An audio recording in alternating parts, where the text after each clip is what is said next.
So I'm just by myself here, but I'm going to take a cruise back and at least give you a little clip of what it sounds like inside the cab. All I got is my phone right now, so let's see how this works.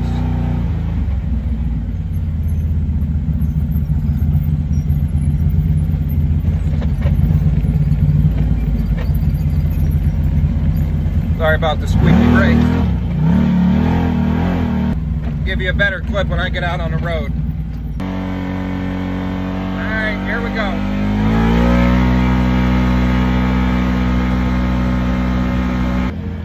Putting the hat in race mode.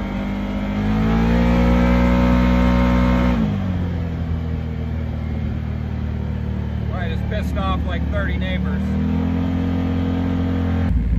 Brand new brakes, squeak, really slick.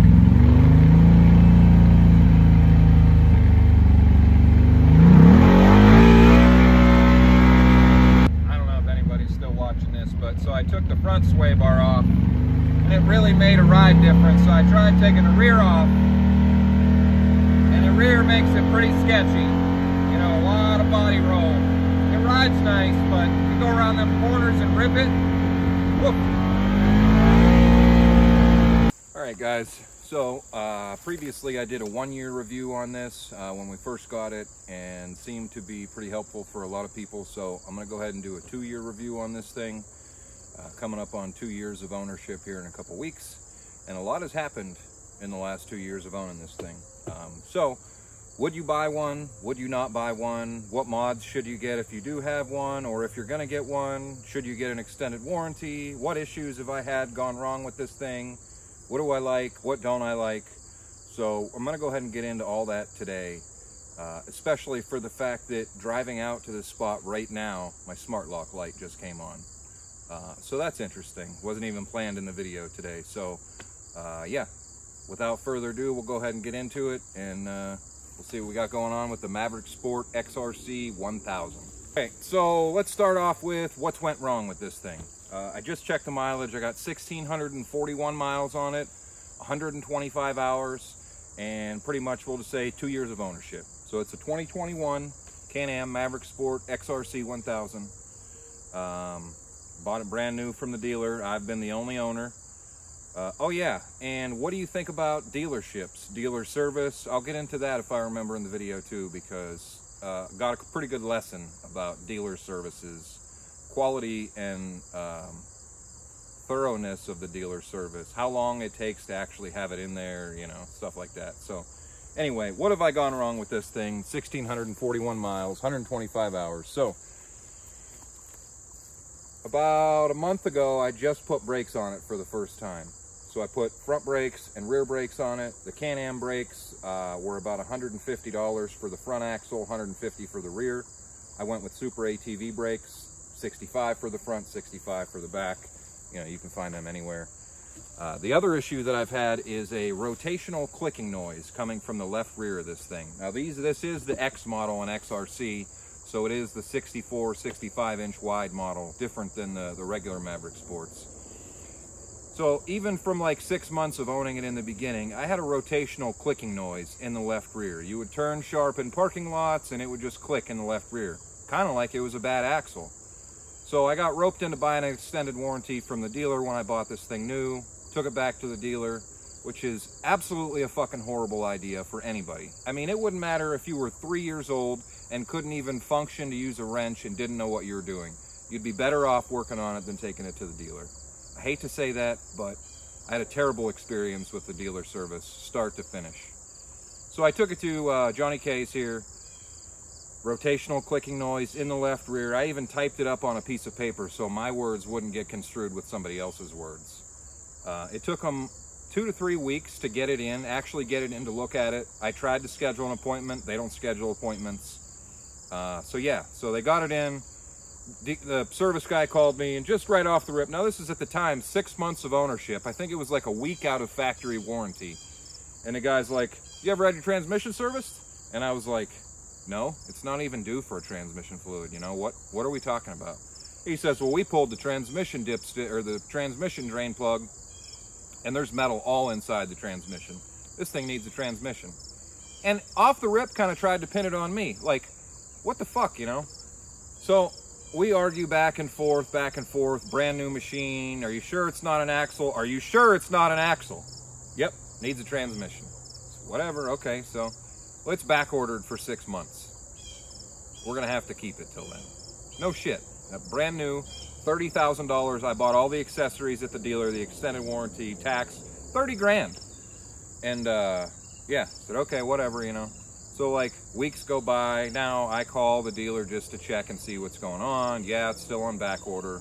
Obviously I called Can-Am and BRP because I'm still making a $200 payment every month, you know, I can't ride this. And BRP says, yeah, it's on back ordered, you know, we'll have to wait till everything's done and we'll see what we can do.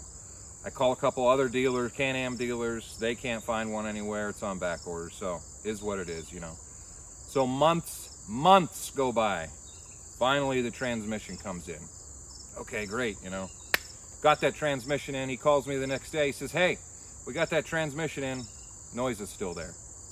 And obviously you could imagine my stress level from like ownership to breakdown to months later after. I mean, it's shit's up here, you know. I said, what are you talking about? He said, yeah, transmission didn't fix it. It needs an axle. We got one in stock. Process that for a few minutes. So he says, yeah, we got an axle in stock. I'm really sorry, you know, but at least you got the transmission replaced. So we go back and forth quite a bit because that's ridiculous, you know. How about paying me back for your misdiagnosis for the last multiple months of just ordering a transmission? Wouldn't it have been easier to just throw a fucking axle in it to see if the noise goes away? So they put an axle in it, call me the next day. You know, it takes an hour, not 2 days. You think somebody may have stayed extra a little bit at such a terrible issue of somebody with a new ownership of Can-Am, but whatever. So calls me the next day, says, yep, noise is fixed, we're good to go. I even had my detail guy clean it up a little bit for you. You can come pick it up whenever. So I go that night and I pick it up before 5 o'clock. Detail guy's still outside, you know, wiping the windshield down when I come in. We sign our paperwork, go our separate ways, and I bring it home. Obviously, I'm not an idiot, and I am mechanically inclined. I've since canceled the extended warranty because I thought, you know, well, with just a payment, let's just roll it in there and get it covered for the loan. Well, not if it's going to take a month to get in and you're going to do shitty work. So I've canceled the extended warranty. And anyway, the next day I bring it in my garage and I just decide to check the dipstick on the transmission fluid. And there is no fluid on the dipstick. None on the transmission dipstick. Yeah, everybody can say it is a new tranny, maybe they forgot to check it. How about if you had the customer wait for 6 fucking months on a brand new machine and an issue? Wouldn't you think you might check that transmission dipstick fluid? I mean, the detail guy could have pissed in it outside and it would have been okay. So I ended up adding 15 ounces of fluid to finally get the fluid level correct, you know.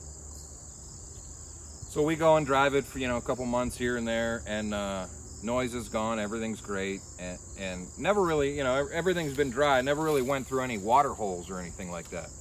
And this last trip, we went to Hatfield McCoy, rode Buffalo Mountain. If you didn't watch that video, go ahead and check it out. And I go in a water hole, and immediately the belt gets soaked, you know, soaked. So we're like, what?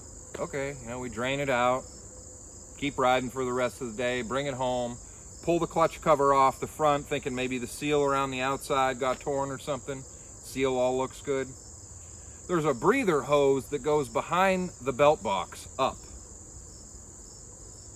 and it connects to the belt box. You had to take all this shit off because it bolts to the transmission, you know.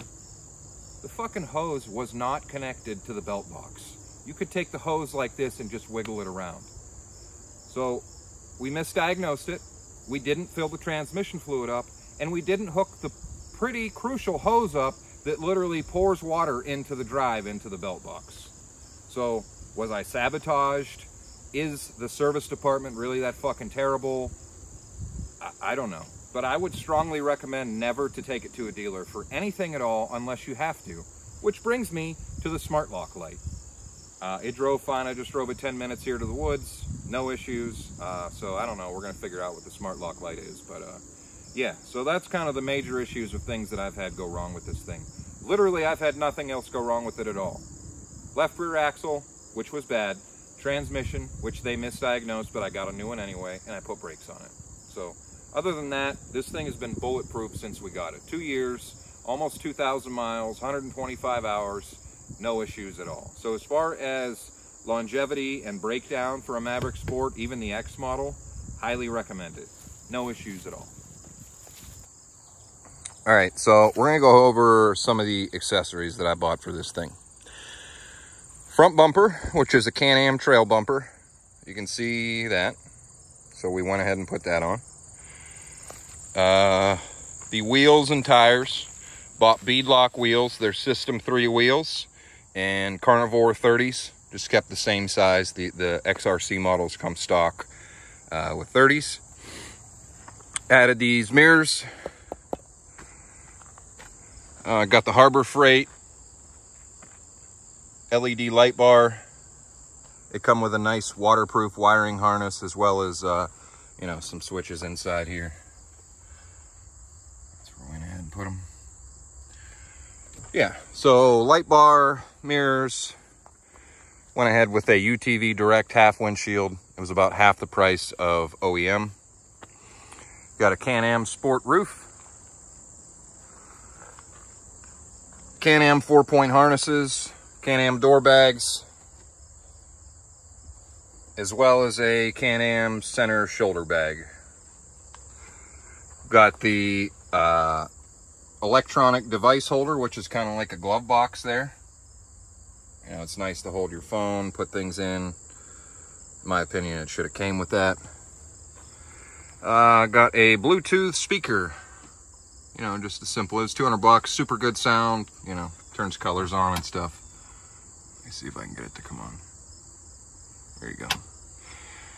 Yeah, Woody's lights, we got the 2-foot whips, really impressive, as well as rock lights. Where do we got it here? Yeah. So I got 8 of them mounted all over, up in the front grille, underneath the back here. Yeah, they look pretty sweet. Got the Can-Am trunk. This is probably my favorite edition. You know, everything super nice seal, waterproof. Keeps everything nice and dry inside. It came with the Maverick Sport rear trail bumper. We added this Roll Packs gas can. Our son had a sport quad, now has a dirt bike, so we bring that on long trips. Harbor Freight reverse lights. They also have a yellow halo in the center, which look pretty cool at night. You can see the rock lights mounted up there on the roof as well. What else? So we got the HMF loud pipe. It sounds awesome.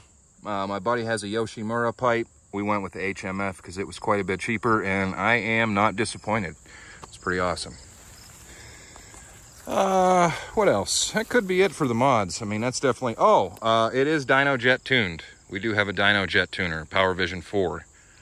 It increased top speed, definitely has a little bit more throttle response, and the cooling fan comes on at 180 degrees, which is kind of nice. Yeah.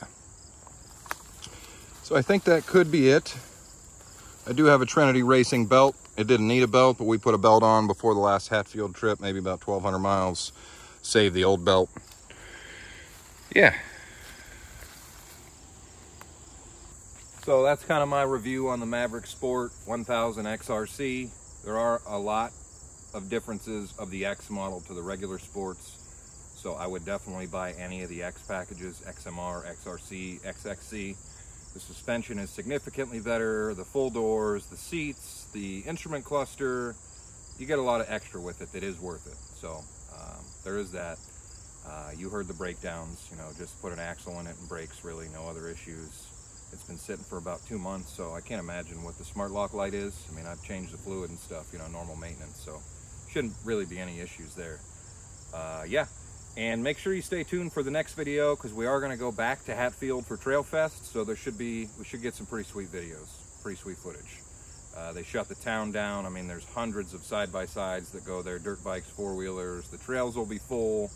Yeah, so it should be a good time. We're getting ready for that. But thanks for watching.